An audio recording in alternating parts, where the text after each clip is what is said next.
Today I am going to second grammar skills error and corrections। आज मैं ये बताना चाहता हूँ और मैं ऊपर आपको हेडिंग मैंने दिया है कि identify the error and the supply correction for the given sentence.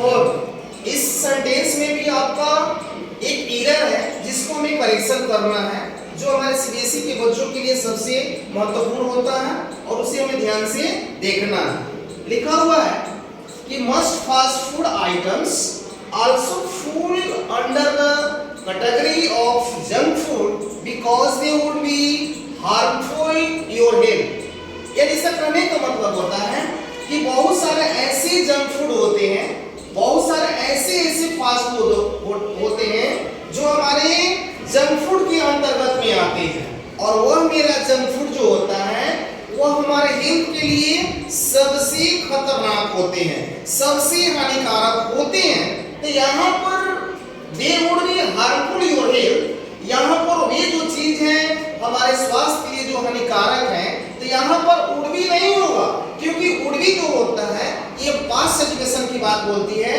अब हमें जो है वह वर्तमान सिचुएशन की बात कर रही है, इसलिए यहाँ पर वुड बी को हटाकर हमें आर का व्यवहार करना उचित होगा।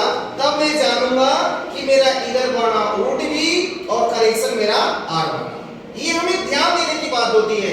एरर को हमेशा कभी न कभी उसमें थोड़ी सी गलतियों को हमें मजबूती से ध्यान देना पड़ता है, तब हमारे वो एरर पकड़े जाते हैं। तो वुड बी की जगह पर आर आप लोग राइट कीजिएगा। सेकंड है कि इंडिया की strong economy fundamentals among a weak global growth outlook is a key rallying point for the investors। यानी कहने का मतलब होता है कि कमजोर वैश्विक विकास परिदृश्य के बीच भारत की मजबूत आर्थिक बुनियादी निवेशकों के लिए एक आकर्षक केंद्र रहता है। एक आकर्षक केंद्र रहने का मतलब यहाँ पर आपको बता रहा है कि दोनों के बीच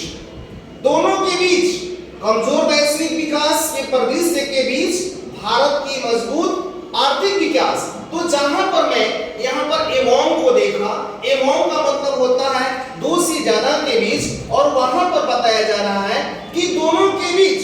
तो एमोंग को आपको वहां से इधर बनाना है और उसकी जगह पर एमिड का व्यवहार करना होगा। यहाँ पर जब आप एमिड का व्यवहार करेंगे तो वहां से एमोंग आपका इधर बन जाएगा और एमिड आपका करेक्शन में चला जाएगा। इसलिए यहाँ पर एमिड आपका सही होगा, इसलिए आपको ये बताना होगा और जानना होगा। थर्ड आपको मैं बता रहा हूं कि the older boys were working on the field. जो बड़े लड़के थे वह फील्ड में खेल रहे थे, और while the smaller ones were playing beside the house. और छोटे-छोटे जो बच्चे जो थे वह घर के नजदीक खेल रहे थे। कब?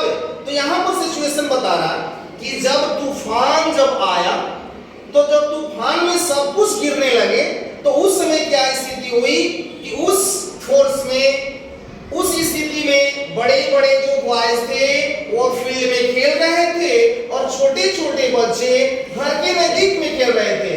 तो यहाँ पर जो बिसाइड मेरा जो दिखाई दे रहा है वो बिसाइड्स का अर्थ होता है के अलावा, इन एडिशन टू। तो यहाँ पर के अलावा का अर्थ नहीं करना है, बल्कि बिसाइड्स की स्थिति पर हमें नियर का व्यवहार करना पड़ेगा, क्योंकि वे बच्चे घर के नजदीक खेलते हैं। तो नजदीक की स्थिति में वहां पर नियर का व्यवहार करना चाहिए, बल्कि बिसाइड्स का व्यवहार कभी नहीं किया जाता है।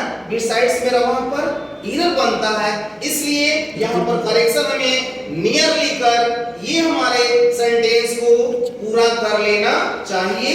आप लोग को समझ में आया? कंप्लीट। Thank you.